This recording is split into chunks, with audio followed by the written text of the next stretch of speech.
আসসালামু আলাইকুম, কেমন আছেন আপনারা সবাই? আশা করি যে যেখানে আছেন ভালো আছেন, সুস্থ আছেন।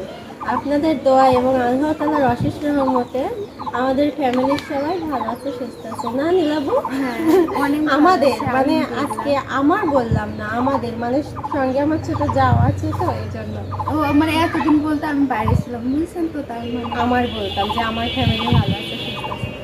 তো ভাবছি আজকে সালাম দেওয়ার সময় একটু নীলাবুকে সঙ্গে নেই। নামটা রেখেছে নীলাবু, কেমন হয়েছে কমেন্টে জানাবেন। তো সুন্দর ভালোবেসে যে যে নাম ধরে ডাকবে সেটাই আলহামদুলিল্লাহ ভালো। তো আজকে হচ্ছে নীলাবু মানে একটু অসুস্থ, সবাই তার জন্য দোয়া করবেন। আর ওকে আমি বলছি এই সময় একটু হাঁটতে হয়, এই জন্য বাইরে নিয়ে আসলাম। তো হাঁটাহাঁটি করার জন্য বাইরে নিয়ে আসলাম, তাই ওর সঙ্গে একটু সালামটা দিলাম। কি হয়েছে তাবিয়া? আমাকে খেলা নিবা?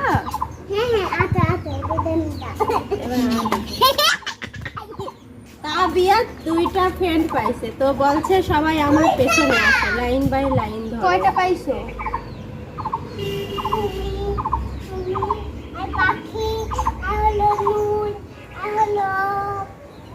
লুকাইয়া ফুপি অনেকগুলো হয়ে গেছে, তাই না? প্রতিদিনের মতো আমি সেইনা চলে এসেছি আবার একটা নতুন ব্লগ নিয়ে আপনাদের মাঝে। আশা করি আজকের ব্লগটা আপনাদের কাছে ভালো লাগবে, সঙ্গেই থাকবে। তো সকাল হচ্ছে 12টা বাজতে আর মাত্র 20 মিনিট বাকি আছে। তো এখন থেকে আমি ব্লগটা শুরু করলাম। তো সকাল থেকে উঠে হচ্ছে অনেক কাজই করেছি, থালা বাসনগুলো মেজেছি। তারপরে হচ্ছে এখন পর্যন্ত আমার নাস্তা হয় নাই। তো এখানে হচ্ছে রাতে একটু সিমাই রান্না করা হয়েছিল আর অল্পটা আছে সিমাই। তো কালকে দুপুরের ডাউলটা একটু ছিল, তো কিছু রুটি বানানো হয়েছিল সকালবেলা। রুটিগুলো হচ্ছে সবাই নাস্তা করেছে আর মাত্র 2টা রুটি আছে।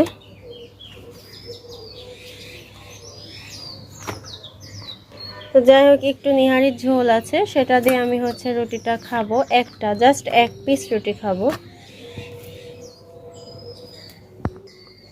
তো এদিকে এখন হচ্ছে যেতে হবে রান্না করতে।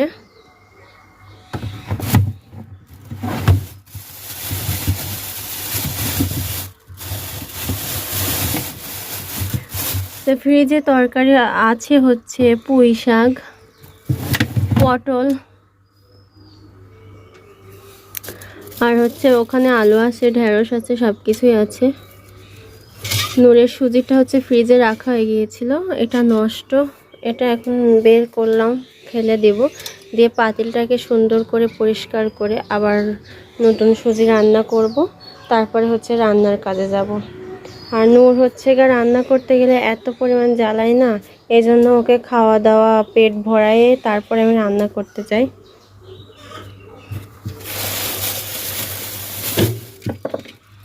তো এখানে হচ্ছে ডাবটা ছিল, ডাবটা দিয়ে আমি পুডিং বানাতে চেয়েছিলাম, কিন্তু আর বানানো হলো না। আর এই ডিমগুলো হচ্ছে এখানেই রাখা হয়ে গিয়েছে। তো এখানে হচ্ছে ফ্রিজে রাখা কিছু বড়ই রাখছিলাম, সেই বড়ইগুলো হচ্ছে আচার দেওয়ার জন্য। তো সকালবেলা এই ডিপ ফ্রিজ থেকে বের করে আমি হচ্ছে ফাটায়ে ফাটায়ে এখানে রেখে দিয়েছি। অবশ্য আমি আচার দিতে পারি না, আমার শাশুড়ি আম্মাকে বলবো হচ্ছে আচারটা দিয়ে দিতে। বড়ইগুলো হচ্ছে কিনছিলাম আচার খাওয়ার জন্য। কালকে হচ্ছে একটা বড়ই মুখে দিয়েছি, তাতে আমার পুরো দাঁত টক হয়ে গিয়েছে। বড়ইগুলো টক হলে অনেক টেস্ট আর কি। আমার জিভেতে জল চলে আসছে। তো যাই হোক, রান্না শেষে আজকে হচ্ছে বড়ইগুলো আচার করব। তো এদিকে আবার আজকে হচ্ছে ছোট আপা বড় আপাদের বাসায় গিয়েছে। তো আজকে ছোট আপার রুমটা খালি, তো কি অবস্থা করে রেখেছে।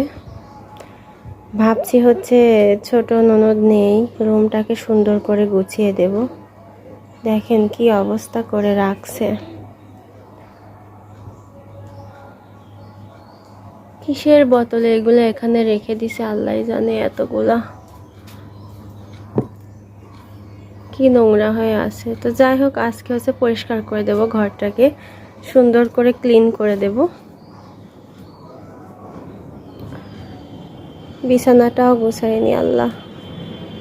ঝটপট নাস্তা করে হচ্ছে আমি এখন রান্নার কাজে যাব। তো নূরের বাবাকে বলছিলাম, নূরের বাবা, নূর হচ্ছে গোশত খেতে চাচ্ছে, তো একটা সোনালী মুরগি নিয়ে আসো। তো নূরের বাবার বেতন ফুল দেয় নাই, 5,000 টাকা বেতন দিয়েছে, আবার সেই 17 তারিখে দিবে। কোম্পানি এমন করে বেতন দিচ্ছে কেন সেটা আমি জানি না। তো যাই হোক, এখন আমি রান্নার জন্য প্রস্তুতি নিব। আজকে মাংসটাই রান্না করব। তো রান্না করতে যাওয়ার আগে আমি নূরের সুজিটাও ভেজে নেব, কারণ নূরের সুজিটা পুড়ে গিয়েছিল।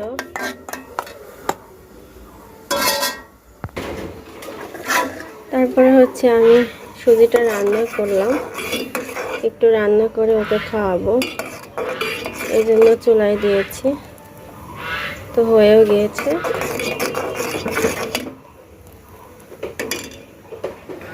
তো এই যে সব কাজগুলো সারার পরে আমি রান্নাঘরে চলে এসেছি।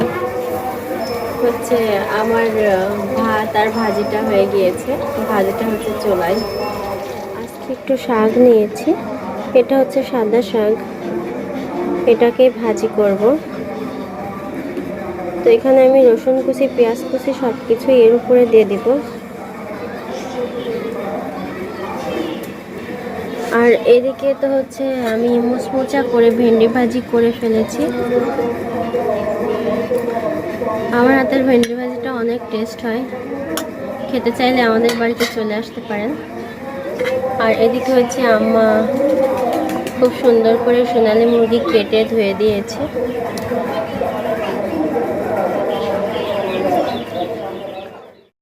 তো ওদিকে শাক ভাজি আর হচ্ছে ঢেঁড়স ভাজি আর ভাত রান্না করে আমি চলে আসলাম হচ্ছে মাংস রান্না করতে। তো প্রথমে আমি মশলাটাকে সুন্দর করে কষিয়ে নিলাম। এখানে হচ্ছে মশলা বাটা বাদে সব কিছুই দিয়ে দিয়েছি, মশলা বাটাটা একটু পরে দিব। তারপরে হচ্ছে হালকা করে একটু পানি দিয়ে দিলাম। পানি দেওয়ার পরে সুন্দর করে হচ্ছে নেড়ে চেড়ে কষাবো। আজকে অবশ্য আমার মশলার কালারটা অনেক সুন্দর হয়েছিল, এই জন্য আমি ভাবতেছি মনে মনে যে হচ্ছে শুকনা মরিচের গুঁড়া না খেয়ে শুকনা মরিচ বেটে খাবো, কারণ শুকনা মরিচ বেটে খেলে কালারটা অনেক সুন্দর আসে। আর তরকারির কালারটা যদি সুন্দর হয় না, তাহলে খেতেও ভালো লাগে, টেস্টও হয়। তো যাই হোক, আজকে হচ্ছে সকালের কাজকর্ম সেরে আমার রান্নাঘরে আসতে আসতে অনেকখানি দেরি হয়ে গিয়েছে। আজকে হচ্ছে নূর অনেক জ্বালাইতেছিল, আর বিশেষ করে হচ্ছে নূরের বাবা আজকে ফ্রাইডে, এজন্য বাসায় ছিল। আর জানেন তো হচ্ছে ছেলে মানুষ বাসায় থাকলে মেয়েদের ঘরের কাজ বলতে কি কোনো কাজই ঠিকমতো হতে চায় না, কারণ ছেলে মানুষ যদি ঘর থেকে বের হয় তবেই ঘর গোছানো হয়, তাছাড়া কিন্তু ঘর গোছানো হয় না। আজকে আমার ঘর গোছাতে গিয়ে টাইমটা ওখানেই বেশি লেট হয়ে গিয়েছে।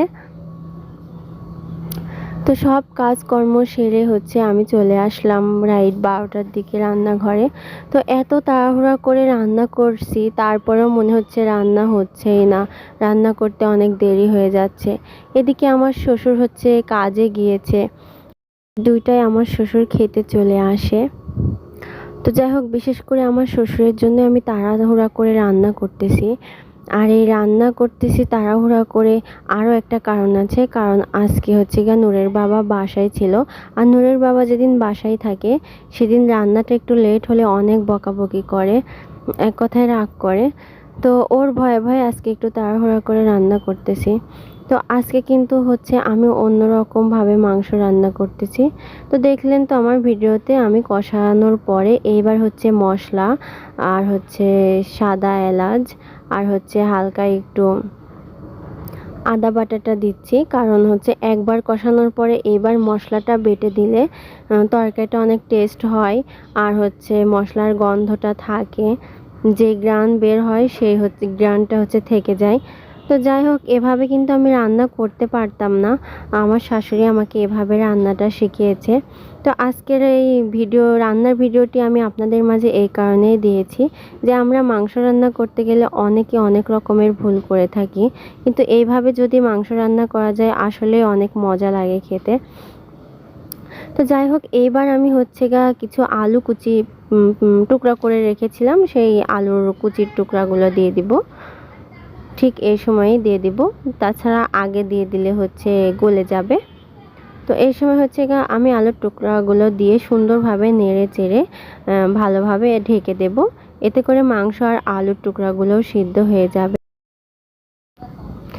এত তাড়াহুড়া করে রান্না করেও আজকে আমি শ্বশুরকে খাওয়াতে পারি নাই, এটাই আমার কাছে অনেক খারাপ লাগছে।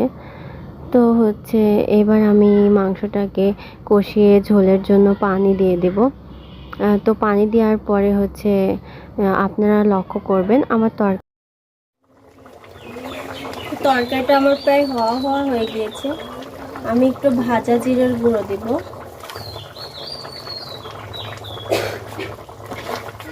ব্যাস,